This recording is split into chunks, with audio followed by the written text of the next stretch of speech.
Okay, here we go. Part two. So, I know it's been a while. I'm sorry. I meant to post more. I just really post a couple things. Me shopping at Walmart. I don't even have any views yet. So, um, that is not really the agenda. I'm just posting this so we can look back and I can look back at it. And maybe one day I'll have enough content and it'll take off. But I'm not really interested in all that. I'm just doing this for fun right now. And I want to talk about some of the things that I went through in this video, mainly in prison. So hopefully someone gets this that may have been through some similar things and know, that if you're struggling with the error of your past ways, you can see some light, because guys like me, I was gone for 10 years.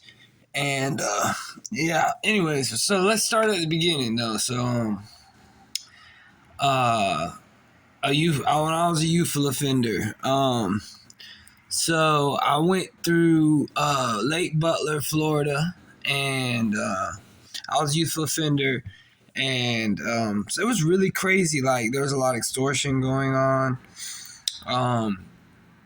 It was just insane. The other kids were torturing other kids. Like, I really can't talk about all of it because this is YouTube, whatever. So I'm gonna try to explain a lot of stuff as best as I can without having to explain it. But there's some like torturous things going on, like people melting hot plastic and dripping it on people's parts, those parts, and trying to like extort people. Kids were doing this to each other. It was insane. And the guards were more dangerous than the inmates were. I got smacked by one of the guards, a big old dude, in the back of the head one time for talking in the chow hall. It was insane. But I almost got knocked out. That was the closest I ever came to getting knocked out. That was insane. But yeah, and then when I was in youthful offender camp, even one of the COs, you can look this up, he was a correctional officer out of Lake Butler, Florida. His name was Sergeant Moran, and he had a sergeant with him, and they were both in the Ku Klux Klan, and they got indicted for murder, and they were killing kids. It was insane. Like, people were dying, and there were kids that were dying. It was insane. So, yeah, that was how it kind of started off, and I really was like, you didn't really get no rehabilitation from that. You just got traumatized, and I wasn't really ready to settle down, so I kept going in and out and all that stuff. I could never get stable, and eventually I ended up doing 10 years altogether. And this last time, I want to say, what really helped me change was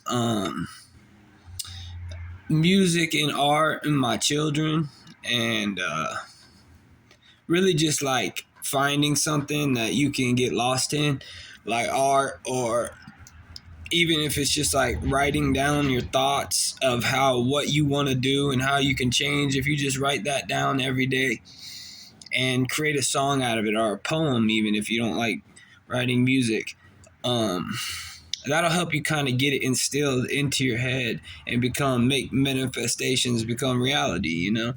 I believe in the power of music and poem and art. Believe in the power of art in general is just crazy. Some of the stuff that I've drawn, it feels like some of the stuff has come to from the artwork that I've done. Is weird. Some just really weird coincidences. But anyways, getting a little off topic. Yeah, so while I was in prison, I did a lot of art. I became a tattoo artist. I started doing a lot of art, as you can see on myself. But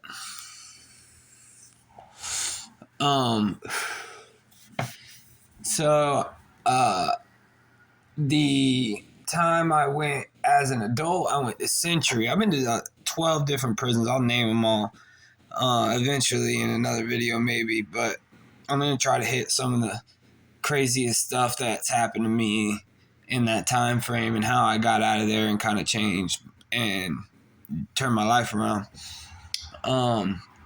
You could say that if some of it was a higher power too, like change does come from a higher power, but it also comes from yourself ultimately, and you have to find that within yourself before you can even call upon anything or anyone else. And that's just me. If it works better for someone else, devoting themselves to their higher power, then amen to them, whatever. If it helps you, it helps you. But, yeah, so when I was in Century Correctional, I actually did a lot of the murals in the veteran dorm there, and the newspaper came and took pictures of it, but I could never find it. So if we can find those murals, that'd be pretty cool. A lot of the artwork I did there was a whole dormitory full with different guys from the military, and that's a whole nother story too. I got a bunch of stories I'm going to tell about crazy stuff that's happened in my life, but I think we did cover the beginning though first. So let's go back here. When I was in youthful offender camp. So when I was in youthful offender camp, it was prison for kids, and they were like they had different prisons for 18 and younger and 18 and up. I don't even know if they still do that. I don't know if they do it anymore, but I went through boot camp. I had a chance to commute my 4-year sentence into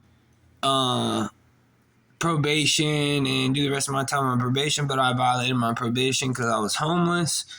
Really though, the charges that I had weren't that I had a crooked detective put falsified documents to some coerced. So I was a juvenile, and he coerced this girl that I seen that night, but I wasn't even with, into writing a false statement against me, and she was just young, getting coerced, even though I didn't do it. I'm not gonna say I was innocent, but most of the time I was, and you can actually look me up. I have high case law on that case because I was held past my release date illegally on that case, and I had to file. I took it out of the 4th Judicial Circuit, Duval County Clerk of Courts, to the state of Florida. So it was me versus the state of Florida instead of the 4th Judicial Circuit, and I ended up getting an emergency EOS. So I didn't even know I was going to get out. And then all of a sudden they were like, pack it up, you're going home. And I was like, what? I thought I still had 11 months in a hellhole.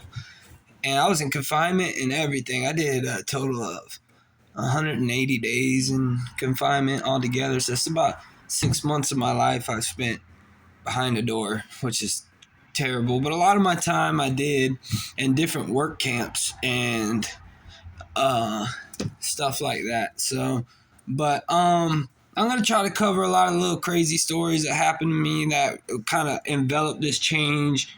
And if you want to tag along, it's going to be a journey of, inspiration with me, and how I overcame my past lifestyles and my ways and ideals. Yeah. Oh God, I don't know. I guess that's about it for today. It's Christmas Eve. I'm trying to get better at doing this, eventually start editing videos as I go. It's going to be a learning process. You got to think I have a phone for most of my life. So touch screen phones are kind of like,